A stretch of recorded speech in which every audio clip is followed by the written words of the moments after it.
The Dallas Cowboys know exactly what they were doing, so we're going to be going through that and 3 other stories in today's video. So make sure to like this video, and if you want more Dallas Cowboys news content like this, make sure to subscribe to the channel by hitting that red button down below. The Dallas Cowboys didn't address their running back depth until the 6th round. Normally, that would likely be a situation where they were seeing if they could land a diamond in the rough. Dallas ended up finding more than that. Deuce Vaughn, an all-Big 12 performer in all 3 of his seasons at Kansas State, came to the Cowboys like a Christmas present in April. However, there was skepticism when it came to him making it in the NFL due to only being 5'5". Vaughn got his first taste of real game action in the Cowboys' preseason opener against the Jacksonville Jaguars. He took full advantage by gaining 50 yards on 8 carries and catching 3 passes. It was the way that Vaughn was making defenders look like they were trying to run on a hockey rink that made people go crazy last Saturday. But Kay Adams, formerly of NFL Network's Good Morning Football and current host of her show Up and Adams, reminded everyone that Vaughn isn't a stranger to this type of performance. "I do think we're overlooking the fact that this is nothing new for him," Adams said. "This is what he did repeatedly through his 2 All-American seasons at Kansas State.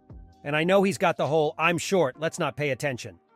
He's 5'5". I don't care, he's a short king. The league messed up by letting the Cowboys snag him, I'm telling y'all that. Y'all, 31 teams gone and messed up because they got him in the 6th round, a super value.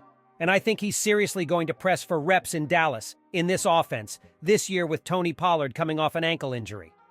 Adams is right. This isn't anything new for Vaughn. He finished his sophomore campaign at Kansas State with 6 consecutive 100-yard games, which included 143 yards in a loss at Texas, and 146 yards and 3 touchdowns in the Wildcats' win in the 2022 Texas Bowl versus LSU. In the 2 biggest games of the year for Kansas State last season, Vaughn was spectacular. He gained 130 yards and a touchdown against TCU when the Wildcats won the Big 12 championship, and another 133 yards and a score versus Alabama in a loss in the Sugar Bowl. "This wasn't just a fun story of a likable college player having a nice preseason debut," said Adams. "This is a future star announcing his arrival under the preseason lights. Mark my words." And that's all, folks. The Dallas Cowboys had a heated practice session on Wednesday.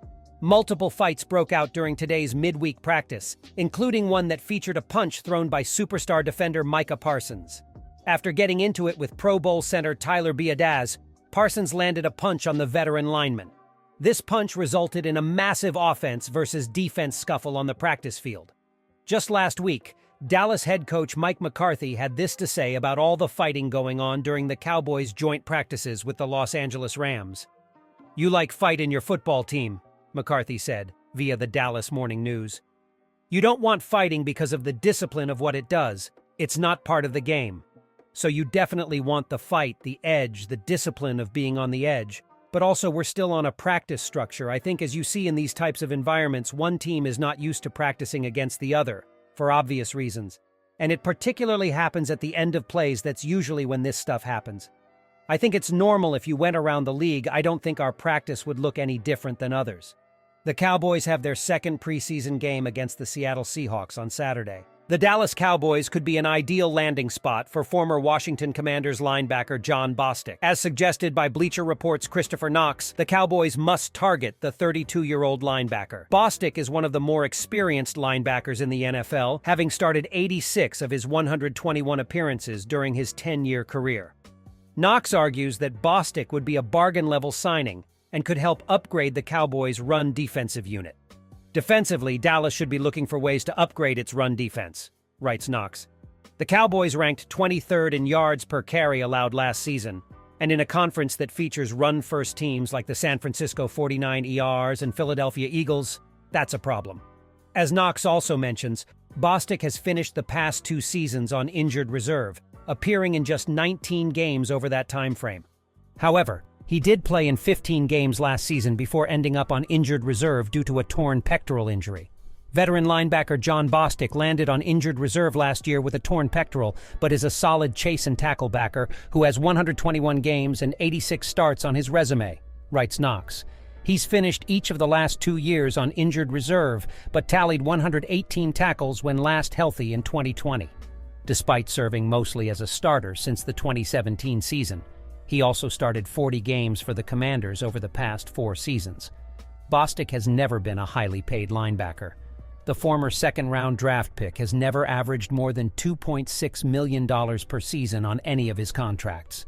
Although Bostic has never been a highly paid veteran and has never garnered a Pro Bowl or All-Pro selection, he's proven himself statistically with back-to-back 100-tackle seasons during the 2019 and 2020 campaigns. Bostic most recently played under a $1.1 million price tag during the 2022 season. Considering his advanced age and the fact that he's coming off of an injury for the second consecutive season, it's safe to assume he'd sign for a similar deal for the 2023 season. Bostic isn't likely to command a hefty price tag coming off the injury, and this late in the offseason, and he'd provide experience at the second level behind Leighton Vander Esch, Micah Parsons, and Damone Clark.